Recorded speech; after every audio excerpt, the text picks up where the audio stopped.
Hello, this is Footy Corner TV, and welcome to the North Bank podcast. We've got SJ with us this evening. How are we, sir? You're on mute, mate. Yeah, I was muted. Sorry, I was trying to move from different one screen to the other.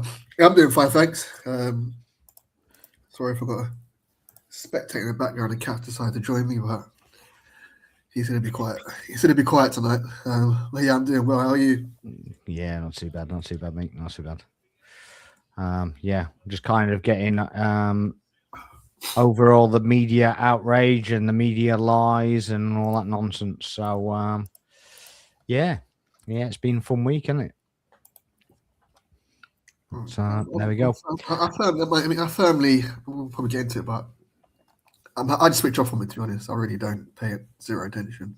Oh dear. Yeah, I really don't. It winds me up. I don't know why. It's just like it's just complete me. Yeah, I do see you online fighting on all battlefronts. You're on the front line. Oh, I just don't understand what they've got against Arsenal. You know that there are other teams out there that are proven cheats. Yeah. And we're in the firing line all the time, and I just don't. I really just don't get it, to be honest with you. So that's why I think it's dishonest, to be honest, and that's why I fight for it, to be honest. Yeah. But there you go. We've got Dom as well. How are we, sir?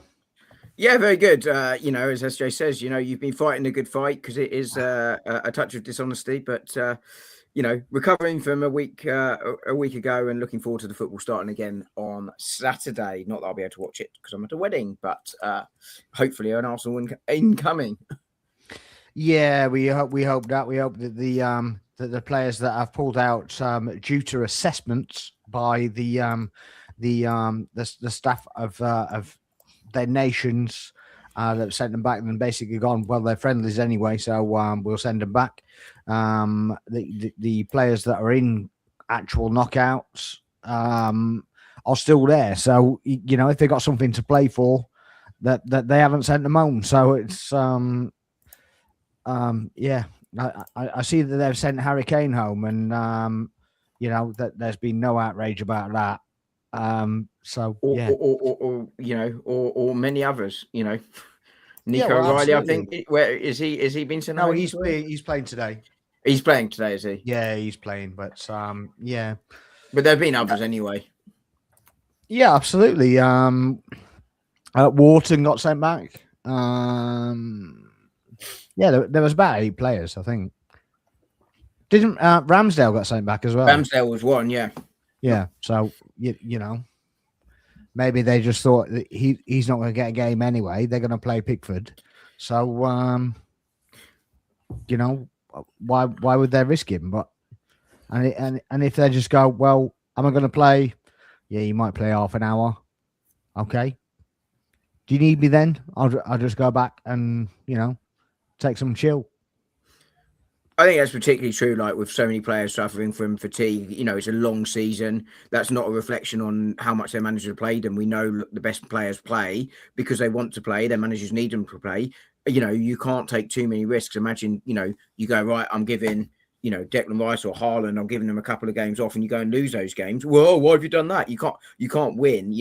And as I say, these players want to play, but this is a perfect opportunity for them to get a couple of weeks rest in. It benefits the clubs, and it benefits the players, and it benefits ultimately the nations as well, which is why these deals are being done it behind the scenes of, look, there is this underlying problem. He could play, but he just needs a bit of a rest or what have you, is really beneficial. And, as you said, or SJ said, I can't remember who, reality is Calafiori's playing, Yokkers is playing. Why? Because they're actual qualifiers. They are needed. Yeah. But for the clubs, the nations have qualified, and these players are going. They play. Madueke, for instance, played the last game. Why? Because there's a question mark. Does he go or Jared Bowen go? Maybe both go. Who knows? But you want to go. You want to test that. Tuchel wants to test that, but he knows Saka's going. He knows Rice is going. He knows Kane's going. He knows Mark Gahey, who captains the side tonight, is going. It just makes perfect sense. Do you think Madueke's done enough to book his place?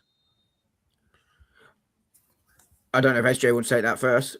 I mean, what's the options down outside? Him, Bowen, Foden. Bowen. Yeah, You'd have thought Palmer plays inside rather than outside, but potentially you could say Palmer. They on the right either. I mean, he does bring something different in terms of the way he does beat his man, does inject that pace off the bench. But I think, I think he could be a difference maker. I mean, what's the squad? What's the amount of players we can take? Is it still 25, I think. 25, yeah. I mean, when you're looking at that, you take the 3 goalkeepers. But then you've got some standbys as well. I Yeah. mean, you're going to have some emergency replacements, I guess. There's probably 2 or 3 of those. Well, I think in the qualifiers, he played well, by the way, didn't he? Didn't he get a couple of Yeah, goals? he did, yeah.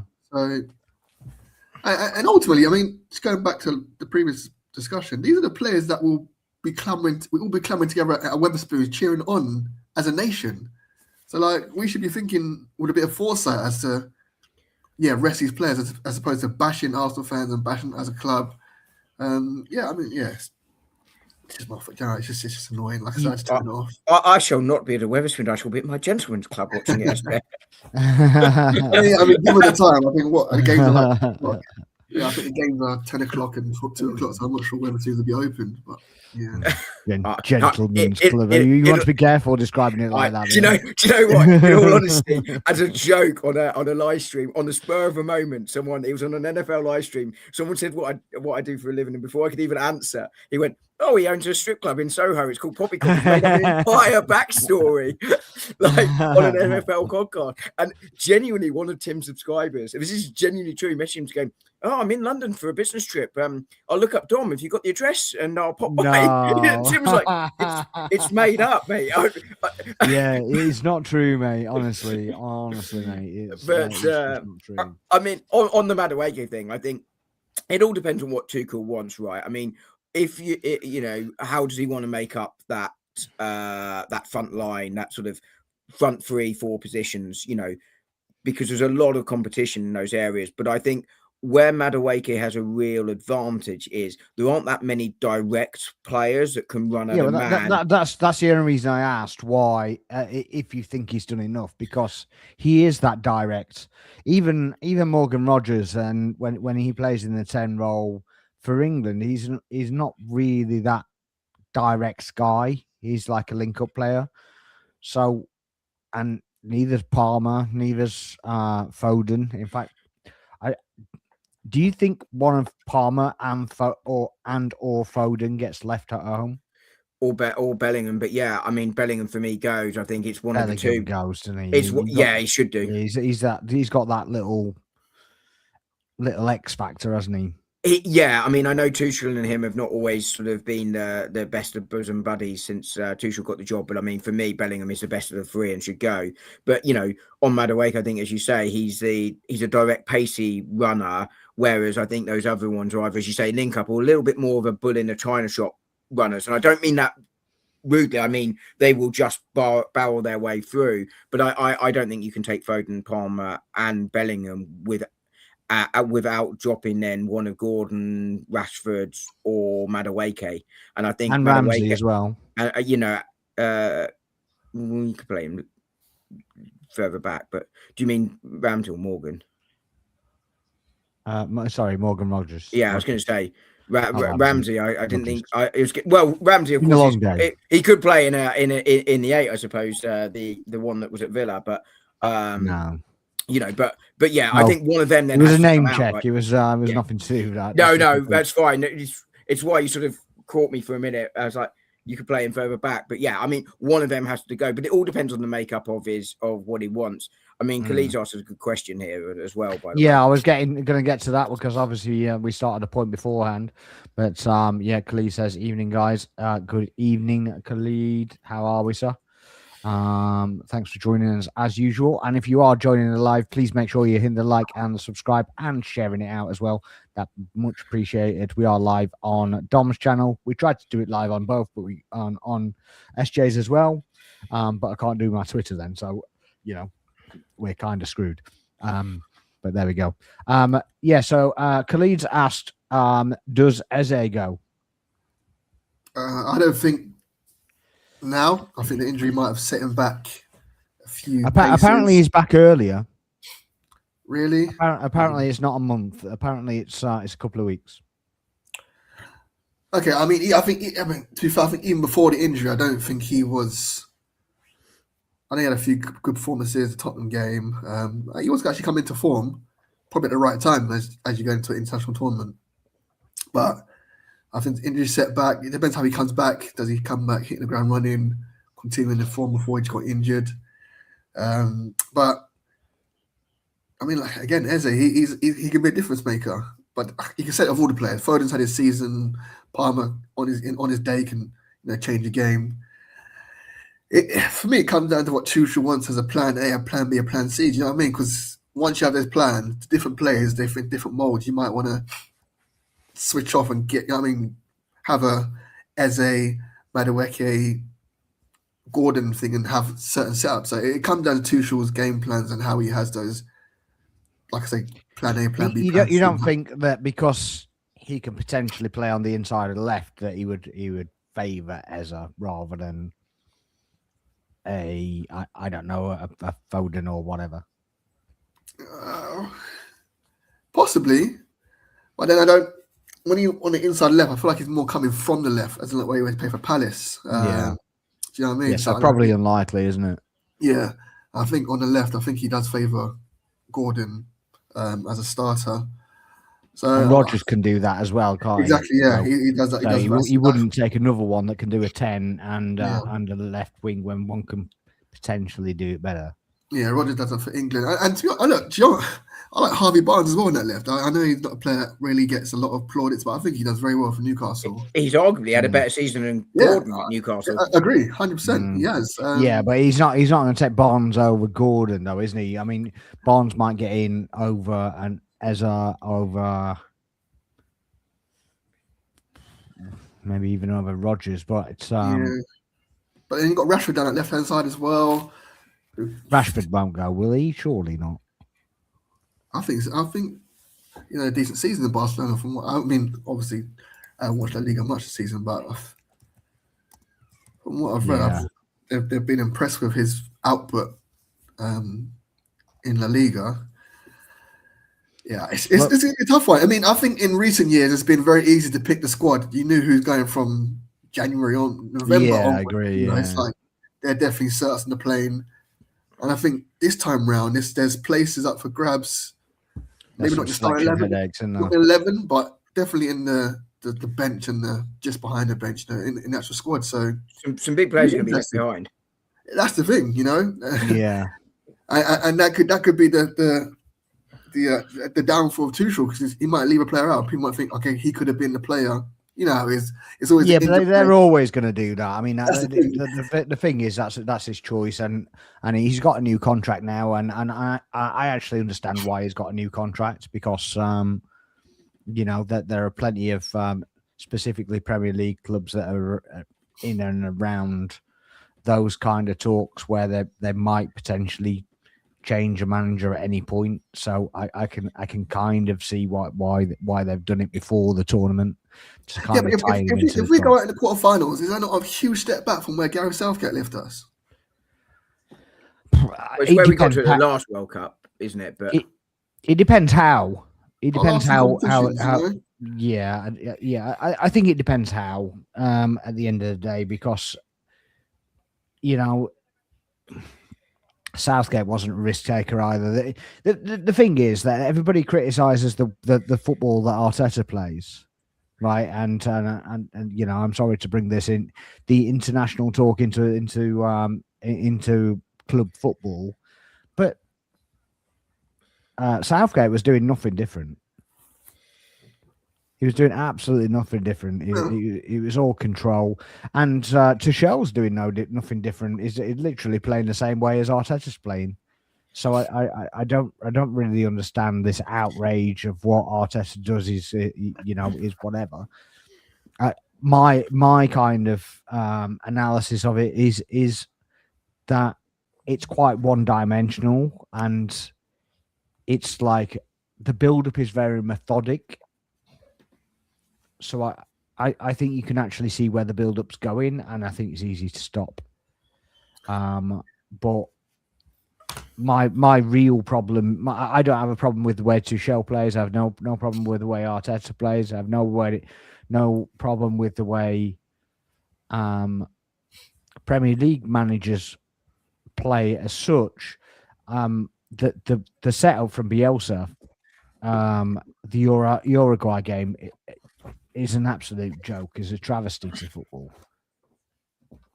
It's an absolute travesty to football because he literally put those guys in and around his box for like 80 minutes, started kicking lumps out of players, and there should have been 2 red cards in that game for me. Friendly or not, it didn't seem like a Bielsa kind of team because in his time at Leeds, he was man to man, all action. His setup when he was a Leeds manager, Yeah, but he still did essentially what Pep did the second half in the final. That's what Bielsa's style was. So he basically played that high up line, block off everything that was going in front, and then everything's man to man behind. So you've got to do something to upset the shape. Yeah. So I think he did do that. But yeah, I think a lot of that was because they lost quite heavily, didn't they, to USA? Mm. And I think a lot of it was kind of stemmed around that. He was trying to settle the ship, sort of thing, so that he didn't have people calling for his head. So I think that's mainly what it is. But looking at the footage from the England game, Tuchel's taken on his sitting on the water bottle cooler. So it's like, what? And someone got him a fishing rod and a point hat to make him look like well, that's what it kind of feels like. But I mean, somebody had to get Bielsa to do that because he's always on his haunches, and it must have blooming killed his Achilles and stuff like that. I was going to say, his calves must be burning. And whatever. At his age, that can't be good for you. It really can't. It's not good for me at my age. But I mean, I think on and he's much older than me. But I think on the pragmatic front, I think that's probably how most tournaments are won, particularly at international level.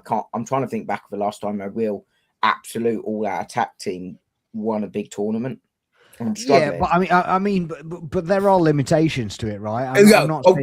Uruguay took it to extremes. Yeah, right. They literally parked the bus and basically took lumps out of teams. It kind of reminded me of the Spain-Holland semi-final or the final. Yes, yeah. When they were doing karate kicks in. Was it something like 17 yellow cards in that game? It was something like that, and two reds, wasn't it?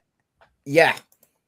Because I can't remember his name now, but the guy got sent off for basically karate kicking the Spain player's chest.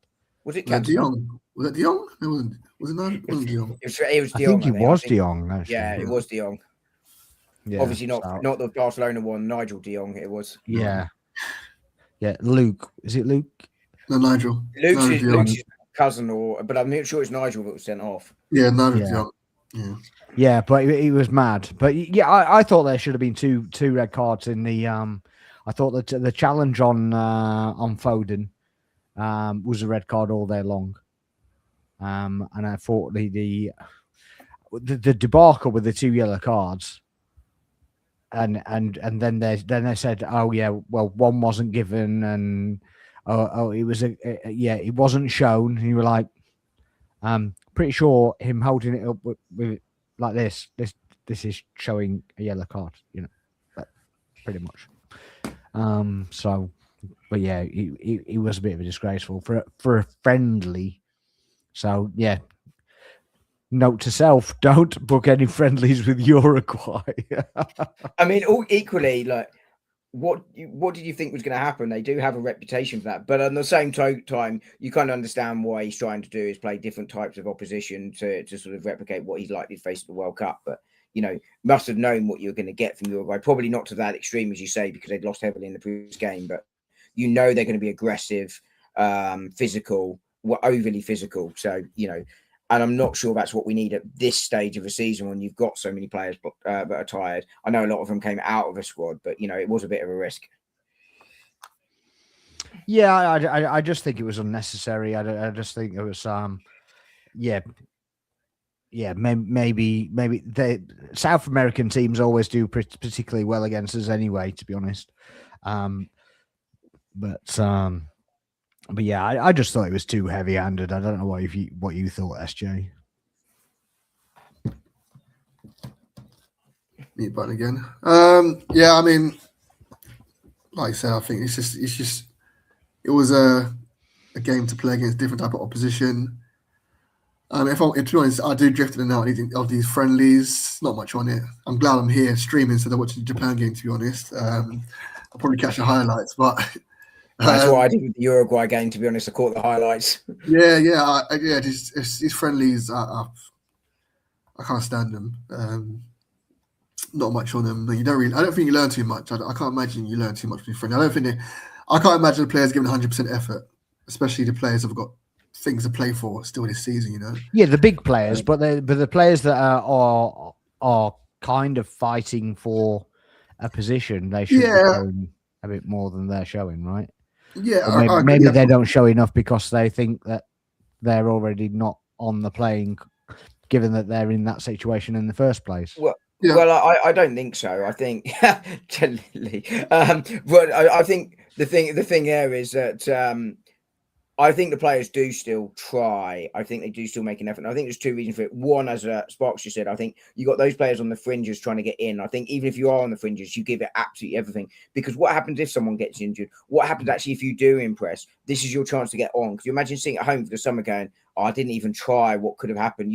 That's kind of the worst thing. But I also think these are still professional sportsmen. And it's very rare that a professional sportsman doesn't try unless there is an abject reason for it. And generally that is, I want the manager gone because they don't trust me or they're killing, my side. And the only way to get them gone is to get poor results because of the cost of sacking them and what have you. So, and I'm thinking very much of sort of Spurs recently because I think several of their players gave up. And I'm just using that because it's a recent incident rather than as a dig at Spurs.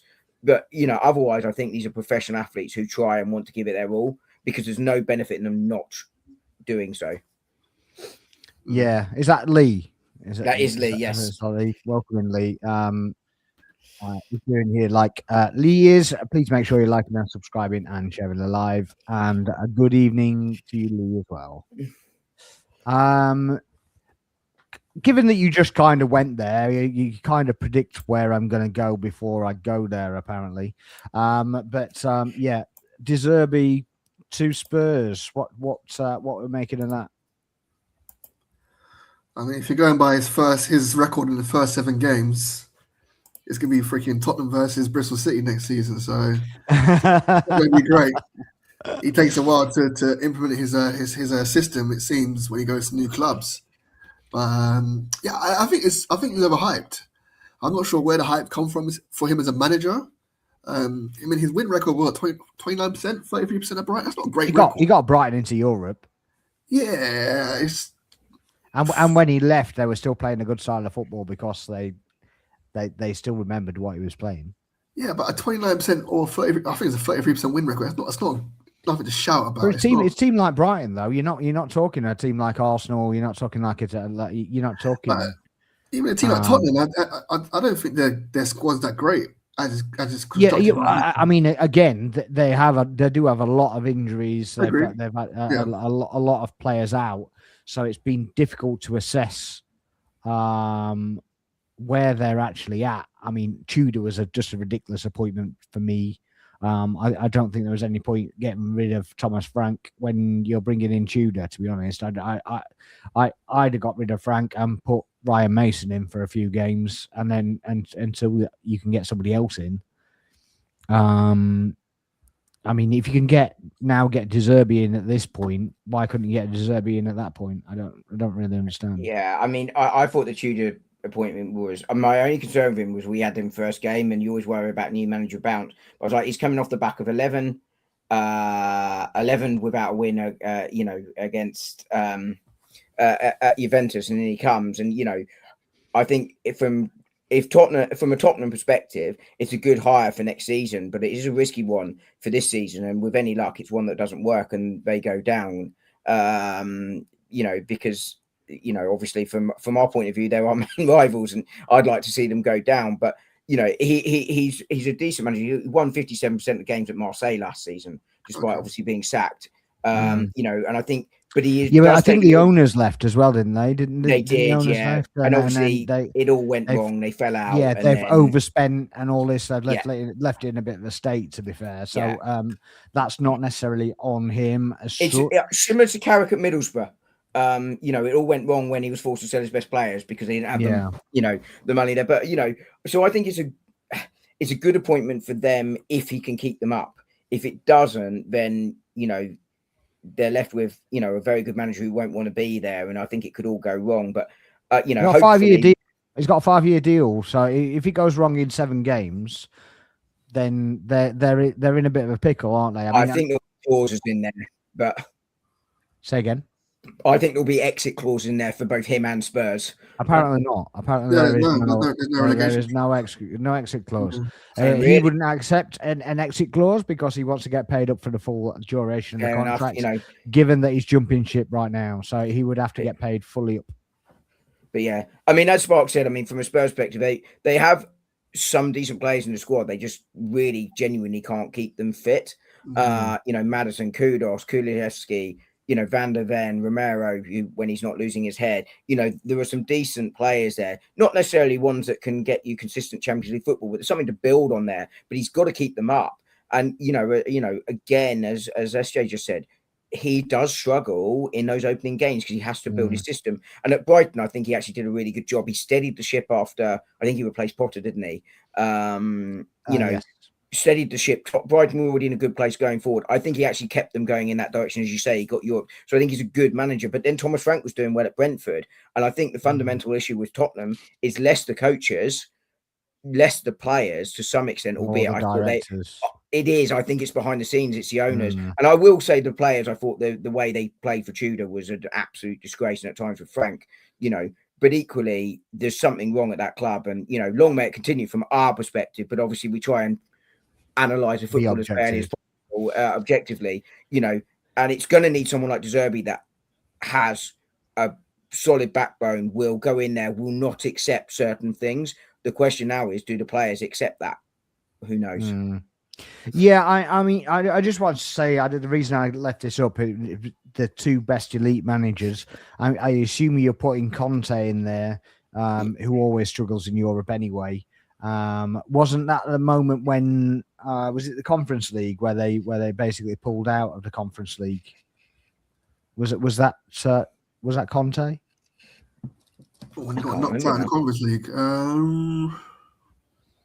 could have been Conte. I can't remember now. I can't remember if it was Conte or was it Mourinho.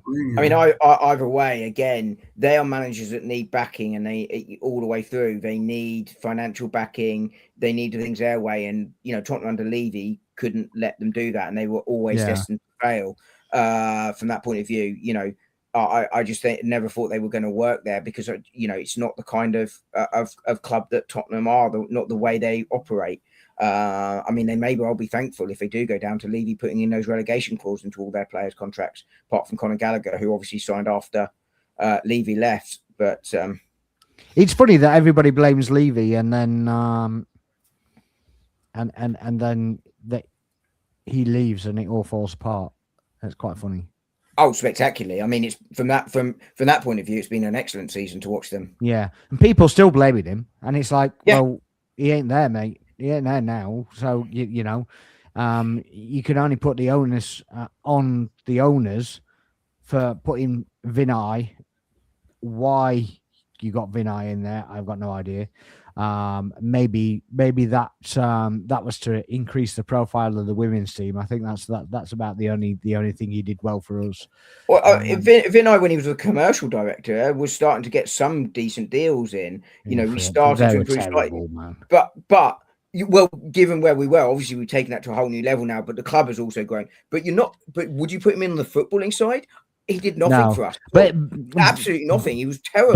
But he looked good to us as well because he followed Gazidis. and Well, because he is a travesty, man. Yeah, exactly. But I mean, the point I was making around the commercial deals is it is he started to get some better commercial deals in, relative to where we were. But you put him on that side of things if you want that. Even then, I think there were better directors than him, but they put him in charge of the footballing thing. You look at his track record and go, well, where is it? There is no decent track record of him on the footballing side, negotiating players' contracts effectively and all these things. It's just completely missing from his CV. The thing is that they should have been, in my opinion, and I'm not, I'm not privy to conversations inside Spurs, and nor do I want to be, but it just seemed to me that what they should have been doing was strengthening up behind where Levy was, rather than basically weakening it and then literally let Levy go, and then it all just falls like a pack of cards. I think that's literally what's happened. Yeah, and Arsenal to some extent have got experience of this, haven't they? When David Dean left, very similar, and that's where now he was ousted, wasn't he? Yeah, he was ousted. I mean, he said how painful it was. He was basically told you don't work here anymore on a day, and how painful that was. But at least with our owners right now, you can see that when someone goes, there is a succession plan in place behind. We saw, I think it was last summer now, maybe it was some form, I'm pretty sure it was last summer. We saw a significant change at board level, and they had a plan in place ready to make that transition. And at board level, we've barely missed a beat this summer. This season, yeah, I mean, I think Dean was relieved of duties because he was trying to put Usman off on the board, wasn't he? Yes. So I think that was what the whole dealings was. But obviously that's that just went a bit sour as well. But obviously Dean brought Wenger in anyway, doesn't he? He did. He was instrumental in that, and obviously that revolutionised not just Arsenal and some of our most famous players like Adams, Bold, Dixon, Keown, Seaman, Parler, players like that. He revolutionised English football to a certain extent, and you look at the cyclical nature of football, and I think it's starting to sort of turn back away from sort of the Wenger ball, which sort of developed into sort of Pep Guardiola, Barcelona style, but Wenger's style went to sort of Mourinho style to Pep style to back towards Arteta style football. That is the evolution. Yeah, but the reason for that was because he didn't have any money. Yeah, exactly. I'm not talking just about Arsenal. I'm talking just about football in general. Yeah, and you need these sort of changes in, and Wenger was instrumental in that early change in a way that Pep was kind of to it going back that style, as Jose was, in between those times. So it's and David Dean, from that point of view, was a visionary. Like, who had heard of Arsene Wenger? I mean, Arsene who was that famous headline, right? I mean, it was a famous headline, wasn't it? It was in Grand Passat, wasn't he? So in Japan, FC 87 always says I was referring to Mourinho and Conte, but I think Conte was terrible in Europe. He always has been, with whoever he's managed, to be honest. Mourinho ousted before. Was it the League Cup final? Yes, if he didn't have to pay him if they won. Absolute madness. In the most Spurs thing ever. Yeah, that's Daniel Levy all over. That you can blame him for that all you want, because he just thought, well, we're going to get rid of this guy, and we don't want to pay him for the win clause. Yeah, it's just unbelievable. Khalid says, why won't Spurs go for someone like Rosenior, who's basically a yes man? I don't think they'll go there, mate. I literally don't think they go there. I think the only reason Rosenior went to Chelsea is because he was with Salzburg. Yeah, multi-club system. Strasbourg. That's it. And they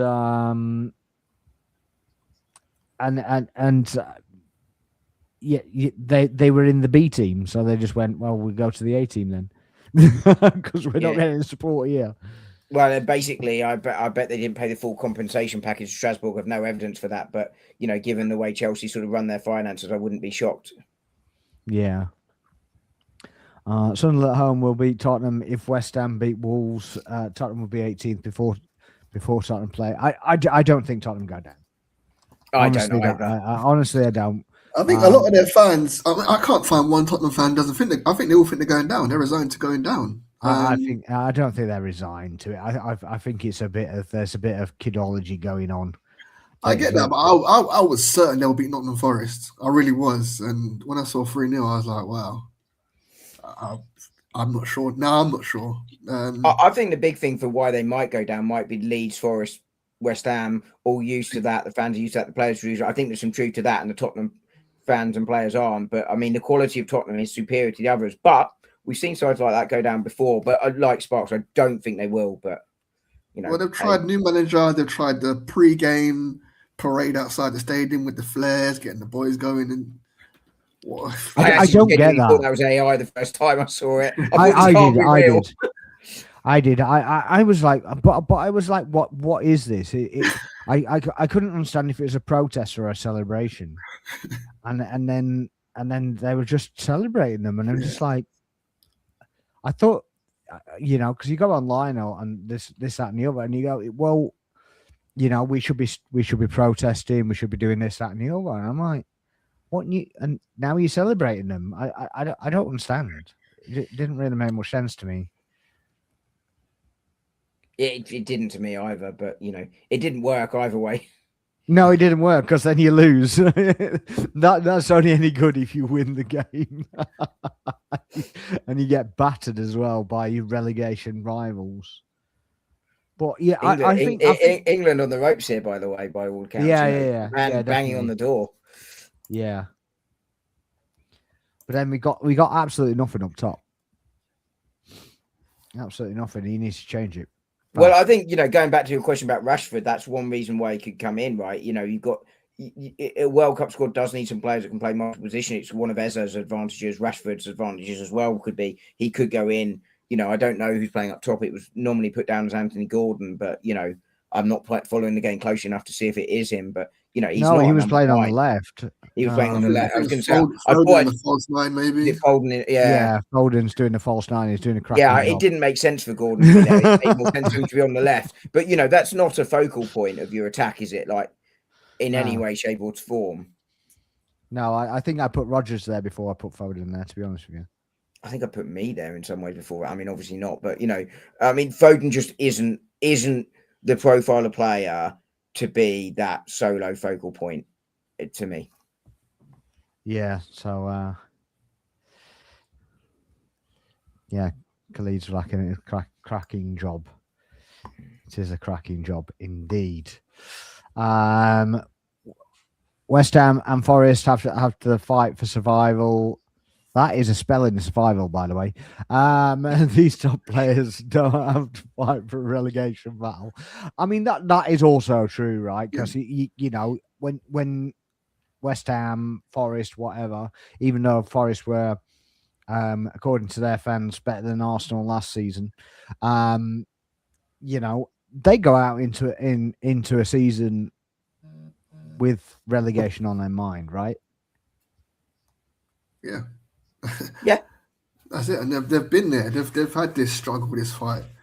They're fighting from down up. Tottenham seem to be fighting from up back down. They're fighting the other ways. It's just, and you can imagine a lot of these players, their agents have deals set up. Probably, Van der Ven's basically checked out anyway by the looks. Well, Romero probably. Yeah, I think a lot of them seem they could have possibly checked out. Well, it could work. De Zerbi could come in there, knock a few heads. But you think, as a new manager, you don't want to come in and make too many wholesale changes. You might keep the core, and the core could be the issue. All of a sudden, you've lost another game. I mean, how many have they got? They got 7 games as well, just like us. So yeah, it's going to be interesting. It must be 7 because there's only City and Crystal Palace. Crystal Palace, the 8th game. Yeah, so it's going to be interesting. And yeah, I mean, if they do go down, what? And we win the league. I mean. That would be Utah, wouldn't it? Yeah, you don't get much better than that, really, do you? Yeah, I mean, I'd still miss the 3 points, to be honest. And I didn't say 3 points. Just 3. No, 3 points. Oh, free. Yeah. Okay, I'm with you. Free. FREE. FREE. Yeah, not the London pronunciation. Yeah. Yeah, no, for me, I'm still taking them going down every year. I think it'd be funny. I still think it'd be funny. I think it'd put them back in a box. Although some have been put back in a box for other reasons, but we won't go into those particular reasons. Bruce Free outside Dennis Bergkamp and David Platt. Not sure what that's relating to, but yes. We were talking about David Dean getting Wenger in. Yeah. That's when the comment came through. Okay. What was going to say? But in other news, have we seen Ethan Wanyeri with 2 goals tonight for England under 21s and an assist for Miles? Yeah. I haven't seen the under 21s. I saw what happened with the under 19s. I think they won 4-0 in the end. Bit of a special goal from a certain protege. Dowman scored from the right wing. Just basically took 5 players with him, and literally just belted it in. Got 2 assists as well. Yeah, mental. He's a special player, isn't he, Bowman? Yeah. He's too good for that level. Yeah. Absolutely. I mean, Ethan scored 2. Skelly was involved in both his goals. Coming down. Was it 2? I saw he was involved in 1. But yeah. The second goal he actually passed him directly, because obviously the first one was a shot and the rebound fell to Ethan. He's put it in, but the second goal he's actually dribbled past 2 players, knocked it to the side, and Ethan's put it in the bottom corner. So yeah, that was the one I saw. Yeah. I haven't seen replays of that. Is that an X? Is it? Yeah, I saw it. Yeah, I saw it. Yeah. I mean, obviously we're talking about a Southampton game. Is with the injury possibly to Hincapié, I was hoping to start maybe Skelly in the midfield against Southampton. But it could be that he could have to go left back and put Calafiori in one. But I mean, do you see long-term Skelly playing in the middle or left back? Because obviously he came through the ranks in the middle. I think he's actually effective in there. And also I think sometime this season he's been, I won't say found out, but he's been found wanting a little bit at left back in certain games. That could be just down to lack of minutes. I don't know why. White was just subbed off. Palmer's just gone off. It's just brought on Solanke and Bowen. O'Reilly's gone off. Lewis Hall's come on.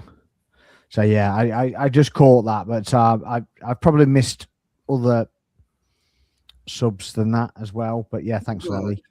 It's good to see that Ben White has managed to not just play but come through these games as well. I think that's important. To get him some minutes and to make sure and for him to come through unscathed and fit. Yeah, I do think that Ben White playing is reliant on Hincapié being fit, because he doesn't like both wingers marauding up at the same time. So it's either Calafiori and Timber or White and Hincapié. And I just don't think it necessarily suits the system that he's playing right now for Lewis Skelly. I think that's all it is. I also think it's, Lewis Skelly exceeded all expectations last year as well, as such a young kid coming in and doing such a fantastic job, that I think it's, it's not unusual for this sort of thing to happen to a player of sort of his age and ability. But I would like to see him playing midfield in the long term. I think that's obviously where he came through in his natural position. But his career has got a long way to go yet, and I wouldn't be worried or concerned about his career at all. I think he's a fantastic player, and I think he's got a future at Arsenal. The risk for him is, does he? The competition is so strong. Can he get in? Or do Arsenal want to sell him, because from a financial perspective, it's pure profit in terms of PSR point of view, which is really, really helpful. But in terms of really quickly, in terms of SJ's point on Southampton, it'd be interesting to see where he plays. We'll probably talk about it in a bit, but must remember that and come back to it. Well, we can go to that now if you want. I mean, it's just on Skelly. I agree with Dom. Like, he's obviously on the back of last season, his own personal ego is probably a bit higher than what it would be. You got the media hype, and you got to believe in your own hype to be that good.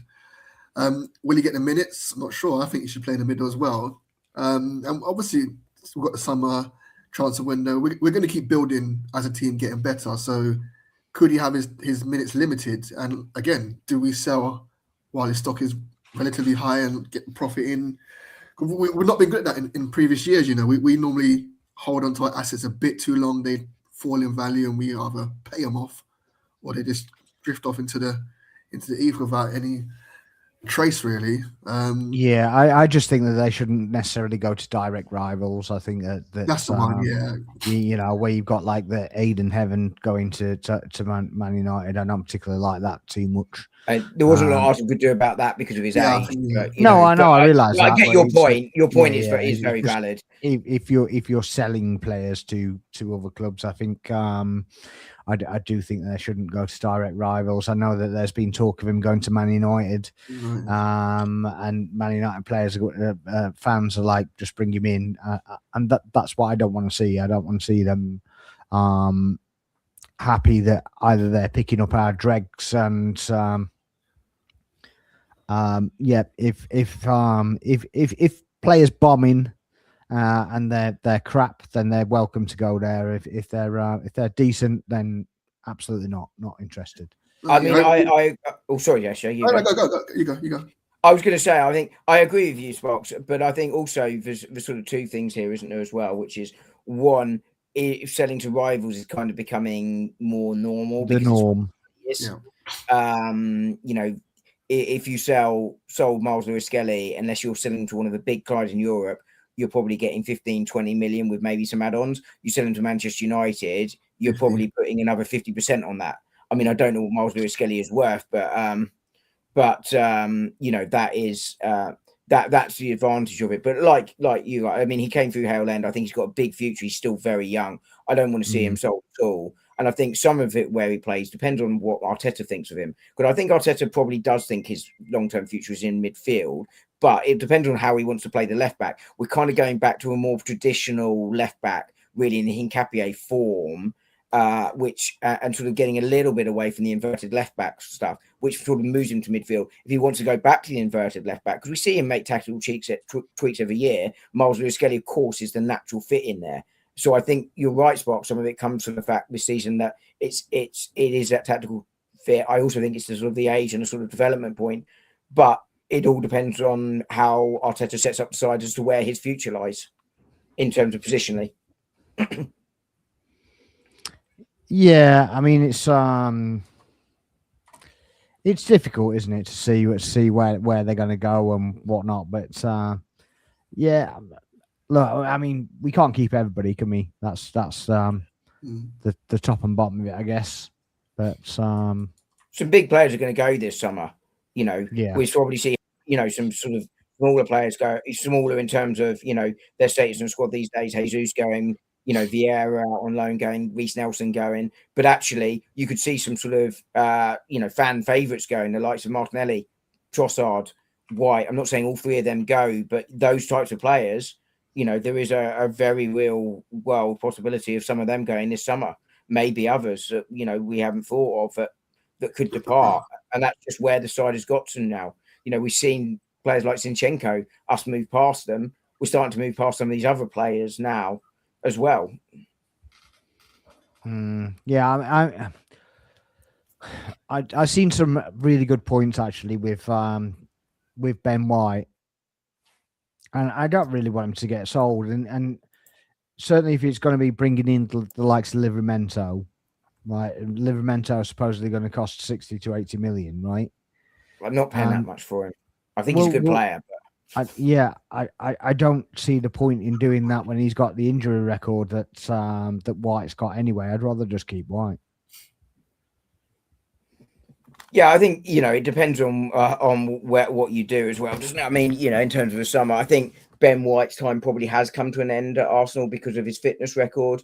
But I'm a big fan of Ben White. I kind of see it very similar sort of Tierney in terms of why he would be going.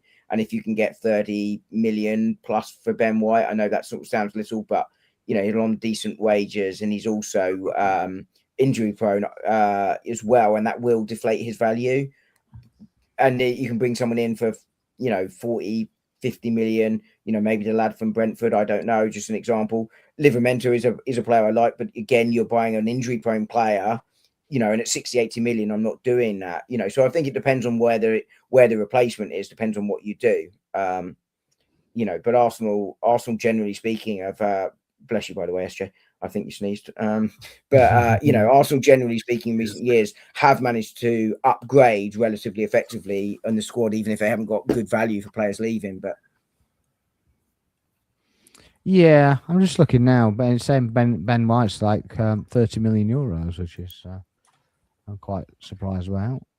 I think he should be worth more than that. But I think, you know, 30 million pounds, you know, seems low for a player that can play centre back, right back, England international, etc., etc. But it's that injury record that probably deflates that value slightly. I mean, saying Livramento was 40 million. 40 million. Yeah, I mean, I'd pay that. I wouldn't be paying. I'd pay 40 million quid for Livramento. Yeah, 60 I'd even with add-ons up to 50. But yeah, you know, same what we paid for White. Yeah, you know, because I do think he's a good player, but as you say, it's that fitness record. Yeah. Yeah. I mean, we go on to the Saints game, SJ. Who do you expect to play in that? You know, obviously we kind of we don't know the injury situation now. A lot of withdrawals, a lot of tweaks. I did see somewhere that basically Saka was in the red zone, and yeah, I saw uproar last night. Basically, how can he be in the red zone? Blah blah. This that, and the other. And you're like, well, hasn't Madueke been injured? So yeah, I can kind of understand what that is, and you know, players just need a break. But who do you actually expect to start the Southampton game? Well, like I said, we've had a lot of international withdrawals. I'm not sure they'll really affect our starting lineup as such. Our cup final hero Kepa will be in goal, I believe. At right back, is Timber coming back? I saw Timber might be back. Yeah, Timber and Odegaard apparently. Yeah, I think Timber will get minutes. I don't think he'll start, but he'll get minutes. Last 20 minutes is normally his kind of repertoire, but obviously White would have played on internationals as well, so he might get the call up ahead of him purely because that he's played in the international. Yeah, I mean Ben White. I'll probably start Ben White against Southampton. Keep his minutes ticking. Mosquera, Calafiore at centre back, left back, Lewis Skelly. Norgard will get a game. It's on the bench tonight for Denmark, unfortunately. With impacted his international career. Didn't he score? Didn't he score the first game, Norgard? Did he? I think he did. I think he played and he scored. I'll see if I can find it for you. Yeah, I mean, he's on the bench now in the actual crucial game. The actual, and they're losing 1-0 anyway. So Norgard, Havertz has played 2 games for Germany. I'd have him in the 10 row again. Christian Norgard got their 4th. Okay. I'll have Jesus up top. On the right, I'd give Dalman a start. On the left, I know Martinelli gets back very late from America, doesn't he? Trossard should be back though, shouldn't he? Yeah, I mean, yeah. So if Trossard's back, I'll start Trossard. Didn't he get sent back from the Belgium squad? He did. Yeah, he did. He never went. He did. And I'd also start Martinelli against Sporting as well. So I think that way round works. Yeah, definitely in Champions League because of the scoring record there. Well, also you'd expect Sporting to come out a little bit more. Yeah. Mm. And that gives space for Martinelli to run into. Yeah, absolutely. You got a bit more space in between behind, like you say. But yeah. Was that 10 players? 11 players? Yeah. I think that'd be my team I'll throw together. I mean, I don't think Southampton will really go for it themselves. They're trying to get into the playoffs to come back to the Premier League, which is probably more their goal. Because even if they get through to semis, they'll probably lose to the likes of City, Chelsea. So their focus might not be on this game totally. And I think Hopefully not, because I've got money on Southampton to go up. So you know. Oh, okay. Yes, No bias there then. Sorry. I do. Definitely no bias there then. No. I mean, it was £4, so let's not worry too much. I do every year with my brother and my dad. £20 bet, and we just have dinner together, and we have £20 bet on the footy. And you know, you can do it however you want, but we do 5 lots of £4 bets on random teams. And suddenly I find myself caring about, you know, Chesterfield or MK Dons or you know, some random team for the season that I've said might go up. You didn't happen to back Leicester to win the league, did you? Sorry? You didn't happen to back Leicester to win the league in 15. No, 16, I had 1 in each division, 2 in League Two. So I had Southampton to go up, Bolton to go up, MK Dons to go up, and Chesterfield to go up, and Arsenal to win the league. But they capped the bet since that, so that you can't do the 5,000 to 1 anymore. It doesn't happen. Yeah, they won't cover the bet. So yeah, Khalid says there's two away games off the bat. So we got Southampton away, and Sporting away. But with the Sporting game, the players will be 3 weeks rested. So yeah, and also we played the way we played to gain that advantage. So we play that game first, and in between the run with the actual Sporting game at home, we've got 2 home games. So it's kind of swings and roundabouts. I don't really buy into all this. Now, granted, with the run that we just had, we had I think it was 10 away games in 17 or something silly like that. So yeah, it was quite significant.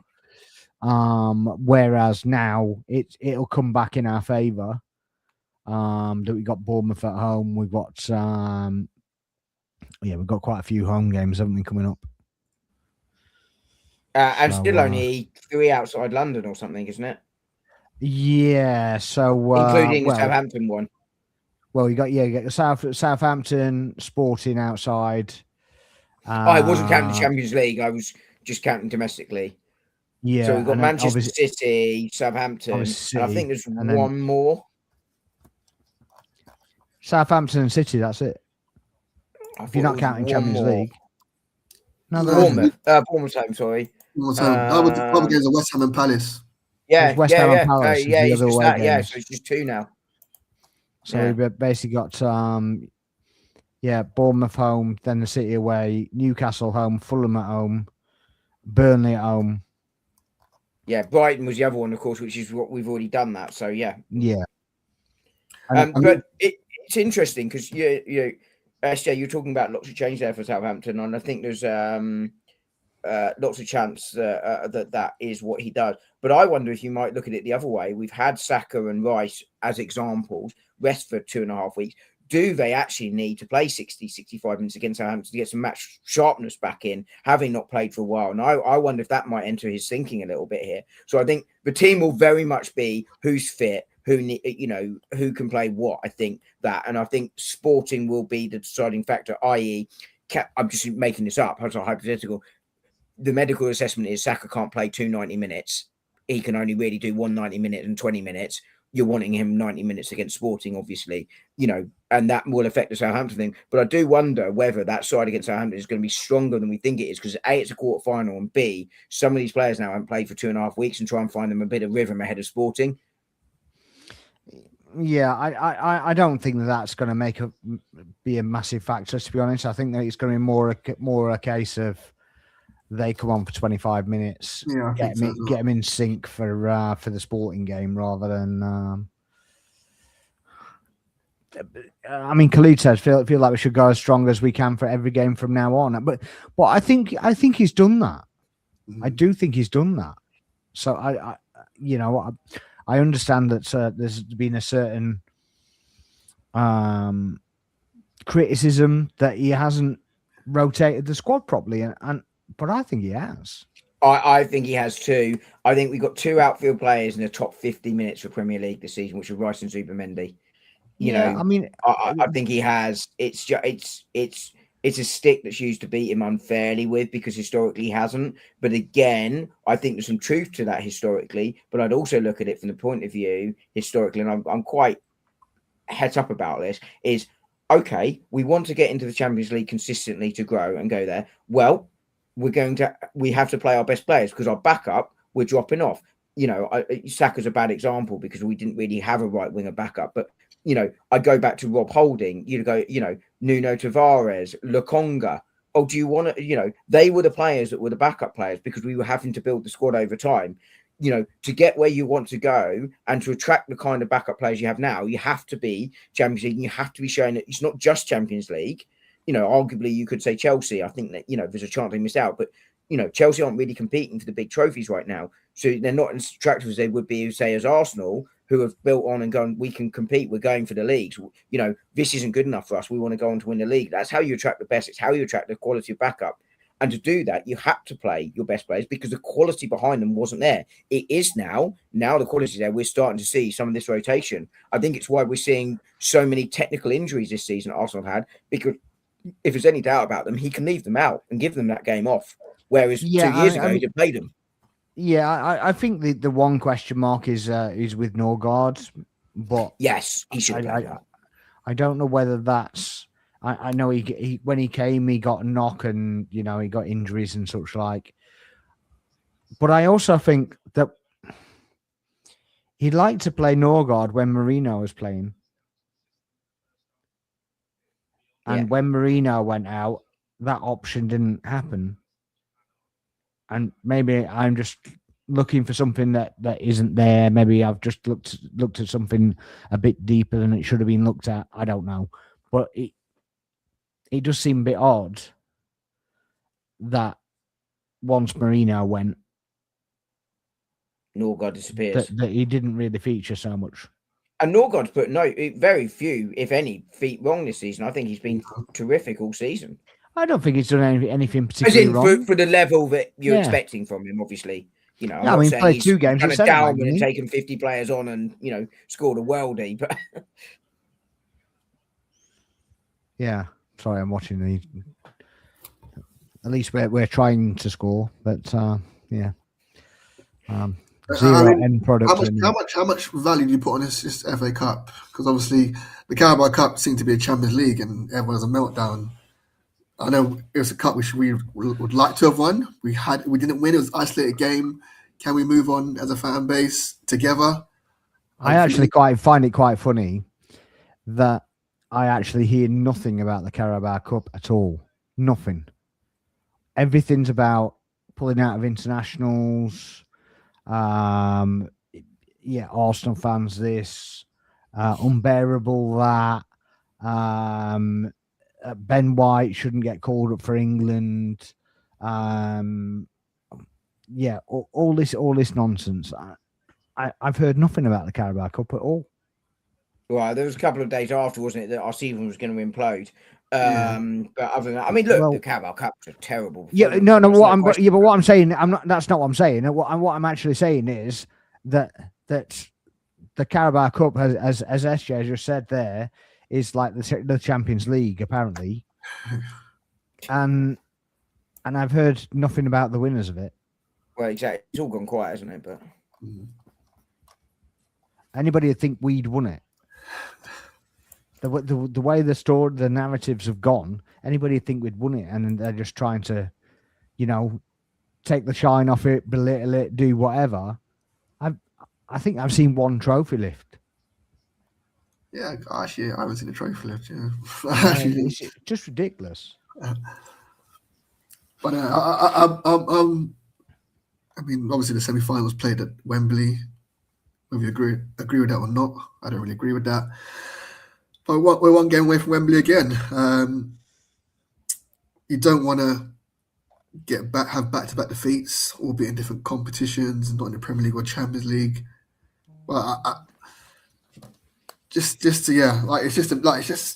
not worried about the media narrative. I think a lot of people these days seem to be worried about the media narrative because it is everyone against Arsenal, it seems. If we do go against Southampton, it will just ramp up by nth degree,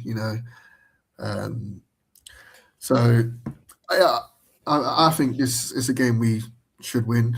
So I'm not too worried about it, but I'd like to win and go through. Yeah, I mean, like I said, Sparks, I think we'll start the likes of Saka and Rice on the bench, get the minutes just to get their legs ticking over again. Ahead of that game against Sporting. Is that 3 days later? I think there's a couple of days. It's next. Yeah. Well, It's Tuesday, isn't it? Yeah, so it's not we got a it's Tuesday not game, too yeah. far behind. So you don't want to do too much, but give them a lot. Just give them enough just to get the ball at their feet for a bit and be ready for Tuesday. Yeah. Hopefully get no injuries. Hopefully they'll beat Chelsea and then we can have them in the semi-final. That would be ideal, wouldn't it? The question is, though, will it be played on a wet Tuesday night in Stoke? Yeah. Well, no, because it'd be That Wembley. is where Port Vale are, believe it or not. I know. Wembley. Yeah, of course it would. But, but I mean, I think this game is important, though, because there would be some credence potentially to it as well, to be fair. But the narrative would be Arsenal out of 2 competitions in 2 games. Is their season falling apart? Yeah. There would be some credence at that point. Look, we played badly in the cup final against a good team and lost, and deservedly lost. Southampton is a slightly different issue. I know it's only a quarterfinal, not a final, but you put the 2 together, and I think there is some credence to it. I still think we win the league, even if we lost against Southampton, by the way. But I think it's important that we come back from this international break, have not played for a couple of weeks, and do it with a win, even if it's 1-0 and it goes in on someone's backside. Just win that game. I think is crucial. I realised I named 10 players when I said my team because it was Odegaard I was missing. Do you think Odegaard will start? I think he's fit enough. If he's fit enough for an hour, then I think he starts. Yeah, I think he will start. Yeah, I realised I named 10 players. Yeah, Odegaard. I think. I mean, even before he got injured, he was again a polarising player. Obviously, he was left at the Leeds game on the bench because he had a few poor performances before that. But when you're injured, like I said, you're always the best player. The injured player is always the best player until they come back. Yeah. So he's being hit there. Now it's like, well, we need Odegaard in that position. I think he's a top player. I see Khalid saying time for him to step up. You see, it's now or never. The problem is he set the standard so high a couple of years ago with that season. It was a phenomenal season. He was scoring from here and there. He was setting up.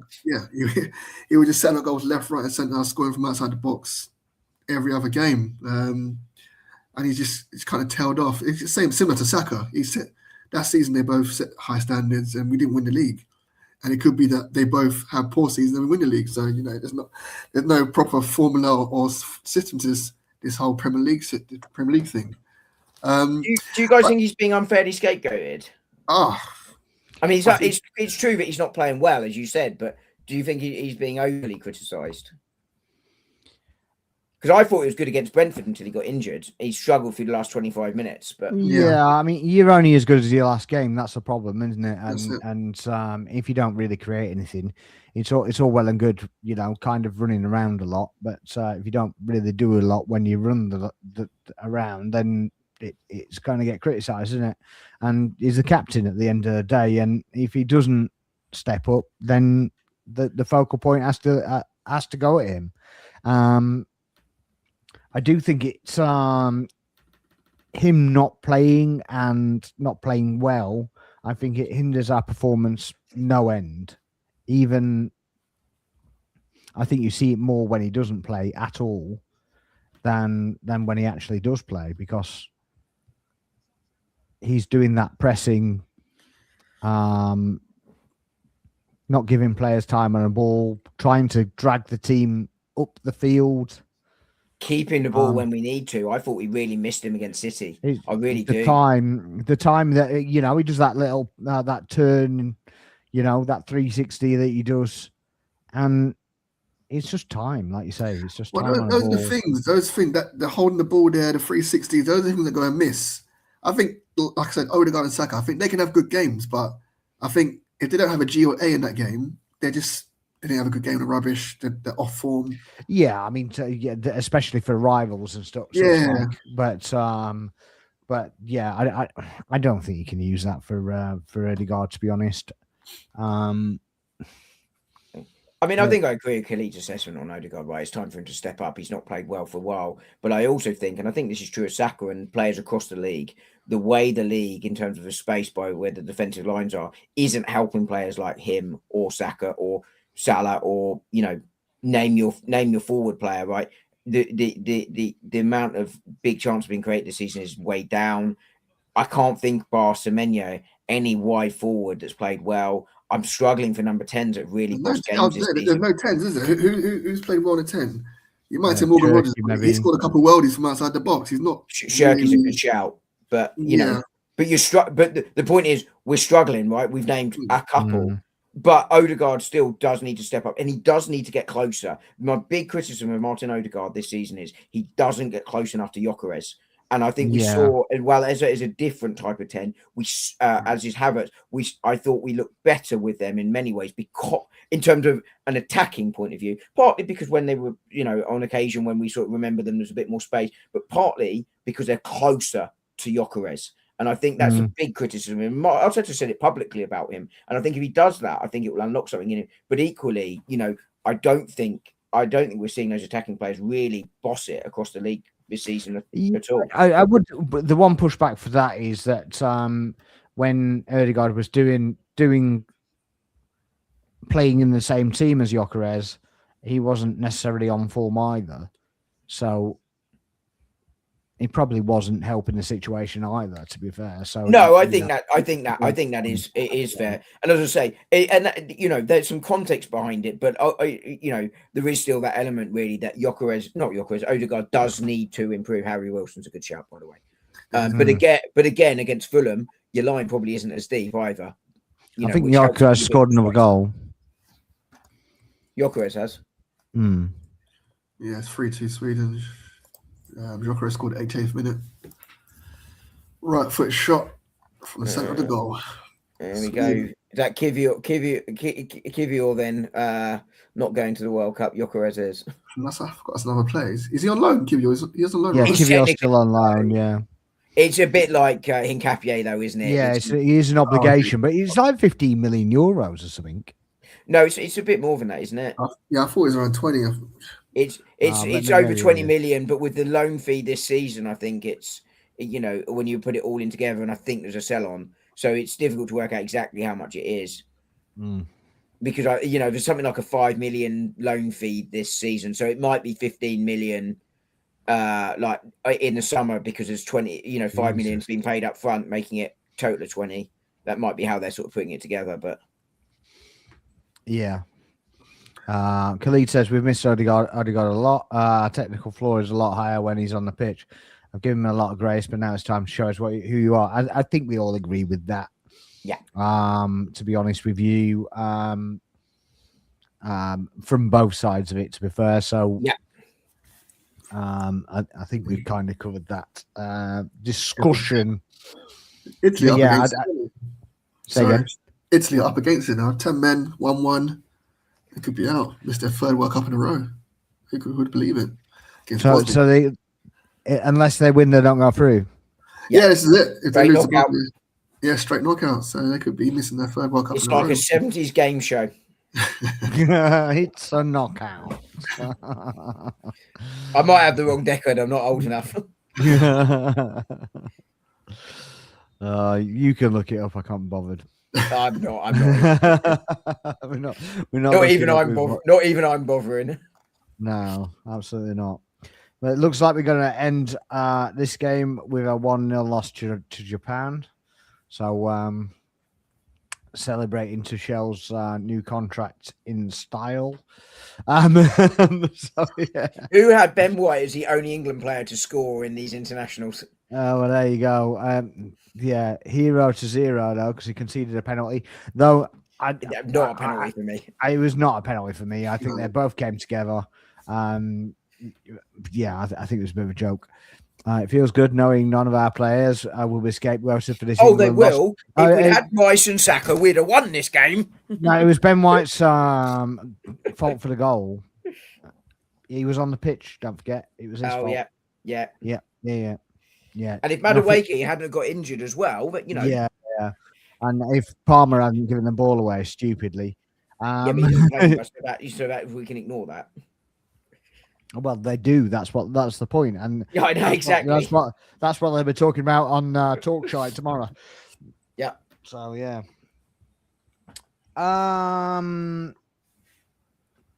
Southampton, do you expect us to get through? Yeah. Comfortably, or do you squeaky bum one Disjointed goal? performance, 2-0 win. 2-0? 2-0, but disjointed performance. Okay. I agree with the 2-0. I think we'll win 2-0.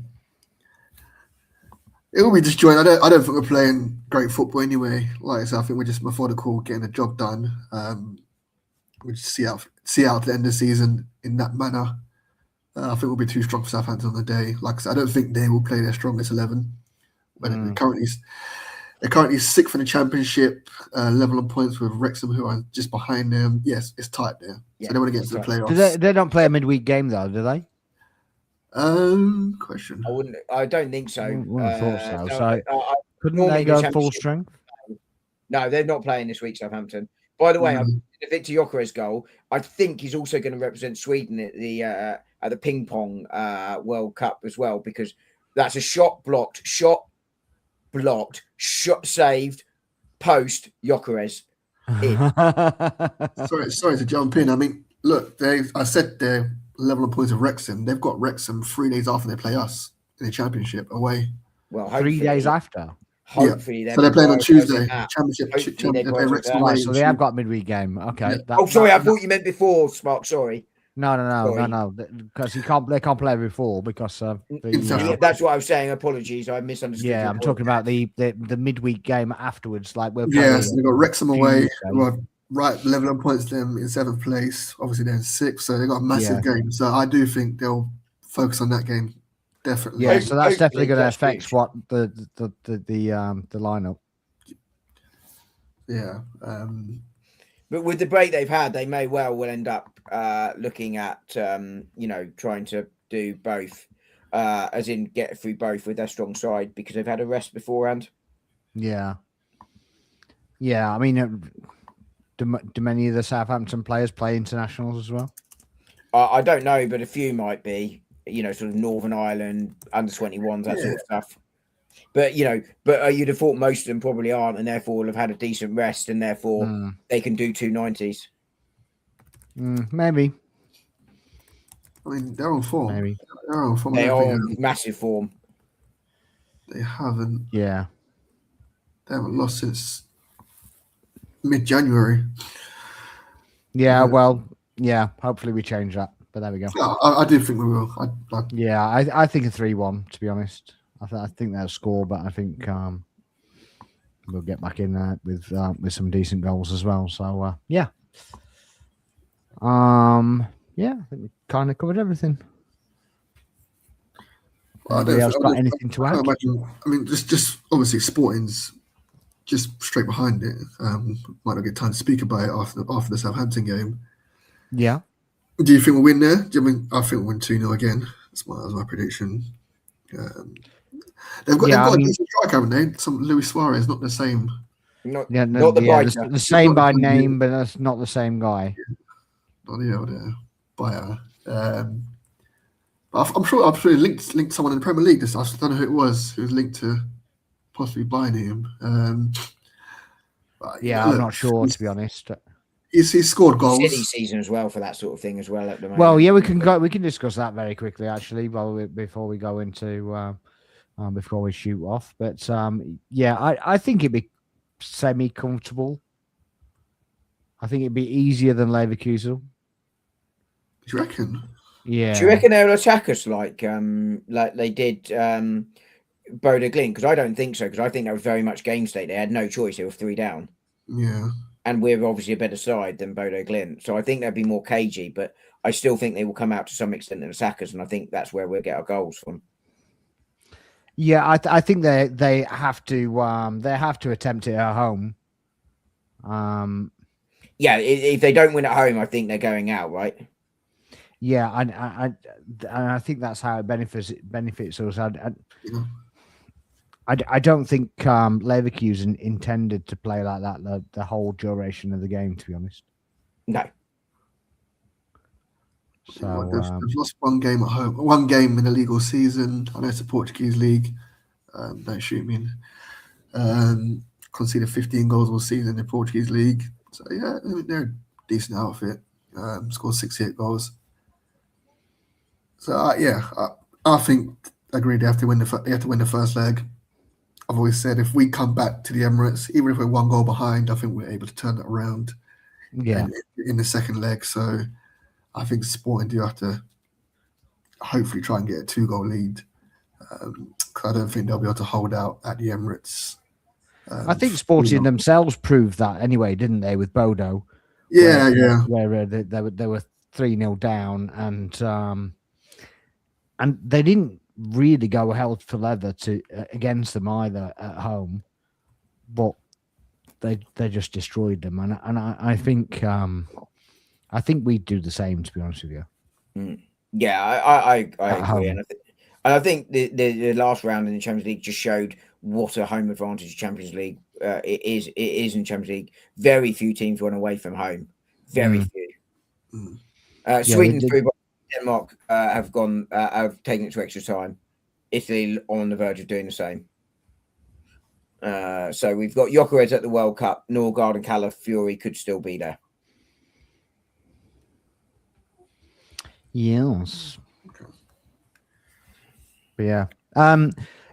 Obviously there have been some transfer rumours that we want to discuss while we're here very quickly. Alvarez has been quite strongly linked to the point where there's been noise that there's an agreement in place. Don't know how true that is. There's talk of Tonali. That feels less likely to me. Livramento. Go on, who else is there? Been linked with Anthony Gordon again, but we've also been linked with Carrie Skillia. Skillia is the one I was assuming.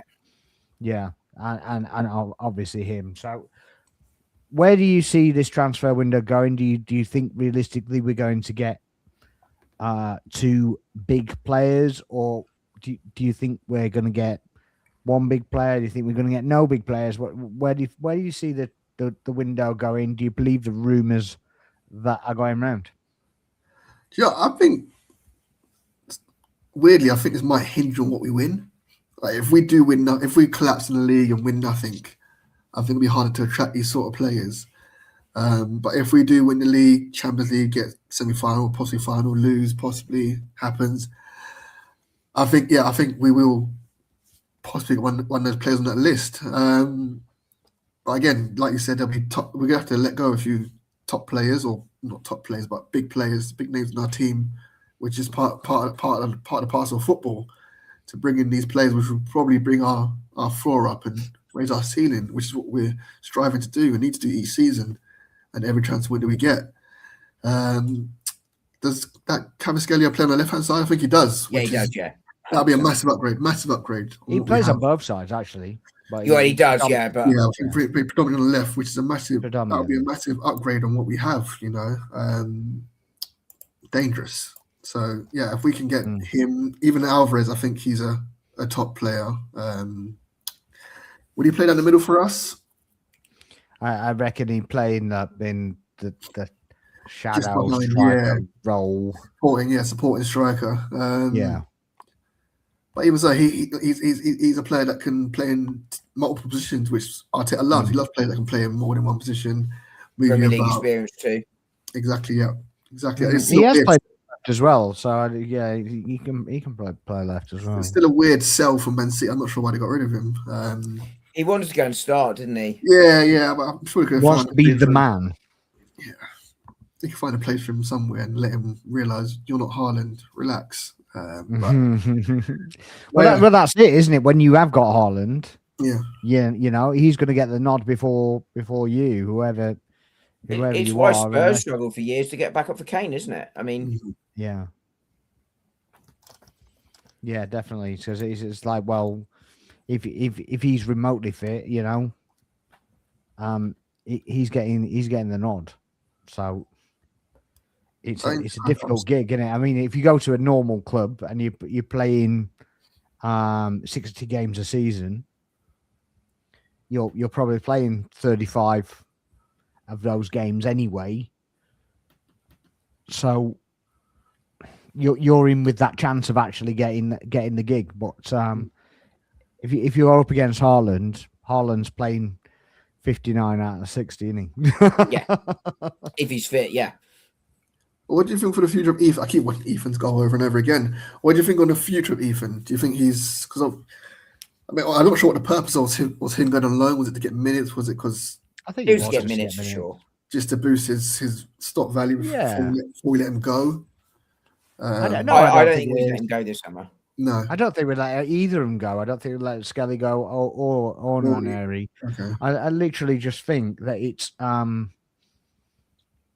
I think Arteta's under pressure to win, 100%. and I think that he needs the best quality players to be playing, and we've even seen it with Pep. Once he's actually got to that point, and all right, he won stuff straight away. But the more time that's gone on, the more he's integrated younger players into the squad. He didn't do to start with. Yeah. Once you've won something, the shackles come off and you could just play. The pressure comes off a bit. Yeah, exactly. Yeah. I mean, I actually think Ethan goes out on loan, by the way. I could see that happening in the summer because, because Max Dowman can take some of his minutes, which I think was part of the thing behind Ethan. But, I think it depends on what we do in the window. I think, I do expect White to move on. I do expect probably Martinelli to move on, Jesus to move on. And you've got to, as you said, SJ, it's part of football, but it's also you've got to create the squad space for them because they're not there. And there'll probably be a surprise departure. I'm not saying it's going to be, but say Kai Havertz, for instance, someone we're not expecting to move on may well move on. I'm just using him illustratively, and that will impact how it goes. But I think Ethan goes out on loan, and I think if he could get a season of playing,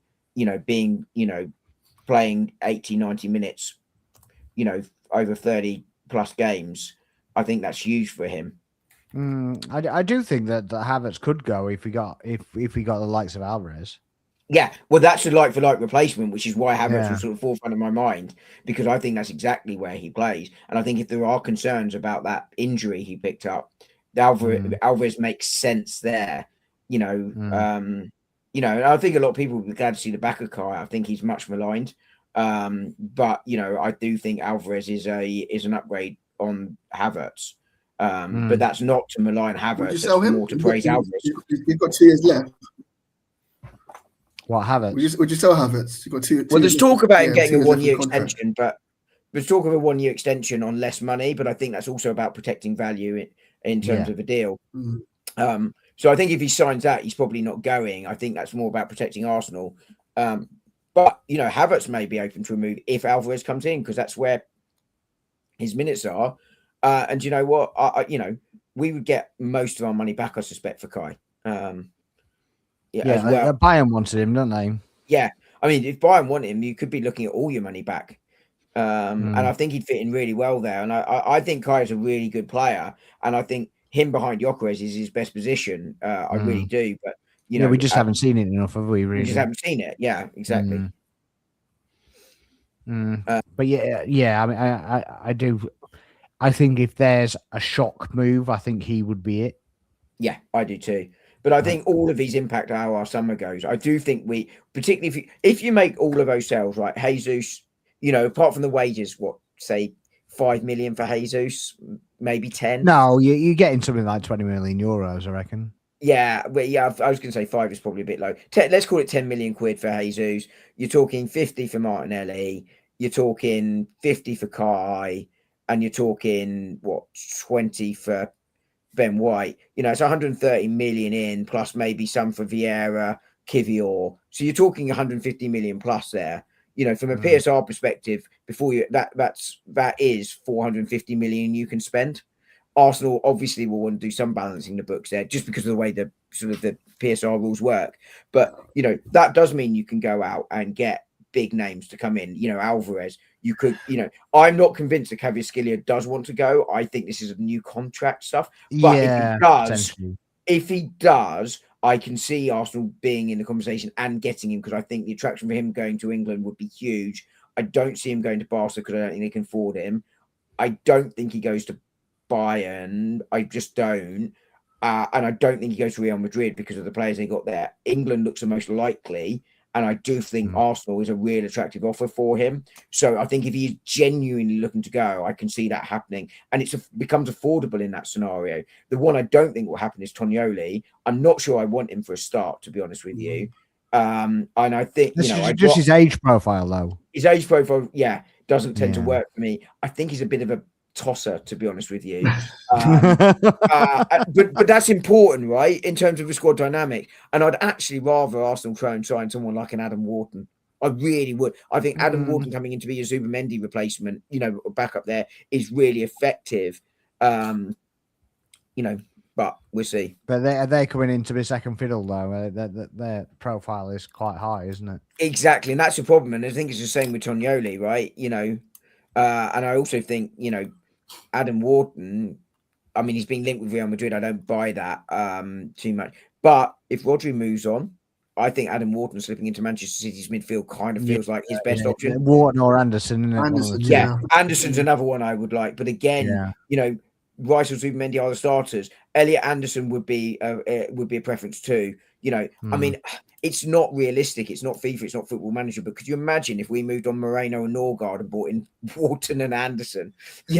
What a midfield for that is. But again, it's just quite. I mean, I think he's probably learned his lesson. But I just. It's not realistic. But I'd love one of those over Tonioli if we're really looking for that kind of profile, Anderson or Wharton. And let's say, I think that progressive pass. Or Bruno Guimaraes. Yeah, again, the age profile there, he doesn't kind of feel right. He's starting to get injuries as well, isn't he? Yeah, exactly. I mean, if he's coming in as that backup role, that might limit it. But the reason I'm quite high on Wharton and Anderson, actually, I think is a really good shout, is their progressive passing from deep is really important, because I think we don't have that. Moreno or Norgard is your sort of traditional six. Moreno is kind of the closest you got to the Rice replacement, and there aren't many that can do that role. Who's the progressive passer? Miles maybe moves into that role, but if you're looking to bring someone in for that, that's why I'm looking at Wharton and Anderson, and I'd rather that than Tonioli, because I'd actually rather Miles or Moreno took Rice's backup minutes. To be honest, I think that would be better. Do you agree with that, SJ? Yeah. I do. I mean, I do agree with that. Moving on, Norgard and Marino for those couple of players, sensational. Like Dom said, it's not Football Manager. Those are the days where you could just try and sign a player. If you don't get it, you save it, reset it, and come back and try again with a different bid, or you take over the other team and sell it to yourself, which I used to do. We all did it as kids, right? But it's also like you can manage the minutes in it realistic. It's not in an unrealistic way, and to keep them happy, right? Whereas you can't realize, and that's where Moreno and Norgard are really important players. They're decent players that can come in and be back, but they understand their position in the squad. It's why no team in world football has 22 players that think they're the absolute starter and they're top draw. I think Marino's a leader as well. I think he's underestimated, to be honest with you. I do too. So yeah, but I hope some of the deals come to pass. I'm going to start other shows where I kind of started looking into these things a bit deeper. But that's for another time. Guys, if you're in here, please make sure you're liking, subscribing, and sharing the lives. Any comments, drop them in the comments section. Thanks for joining us, SJ. Thanks for having me as per usual. Thank you very much. Thanks for coming on, Dom. Thank you very much. No, it's always a pleasure. Yes, nice one. And thank you for watching. Again, please make sure you're hitting the like button and sharing it out. We'll see you. I probably won't do a show Thursday because still at the end of the crappy internationals. So yeah, it probably end up being when's the Southampton game? Saturday or Sunday? Saturday, 8 o'clock. 8 So we o'clock. got Terrible. yeah, 8 o'clock is a bit rough, isn't it? Especially as we got to go to Sporting on Tuesday. If we were going to Sporting on Wednesday, you get it. The only plus side is we've got Bournemouth lunchtime on the Saturday, so you've then got a bit of time to prepare, and you've got 4 games. And Bournemouth for me is, is more important than Southampton, but it's not an ideal one to be honest. Yeah, I mean, I wouldn't have liked the 12:30 kickoff either, to be honest. No, but I'd 3 o'clock Saturday would have been ideal, but at least that's not. We don't get those though. So they're too much TV rights for that. Yeah, exactly. To be honest. But yeah, there we go. That's it from us. This is We're the North Bank from Footy Corner TV. We'll see you next time. Bye.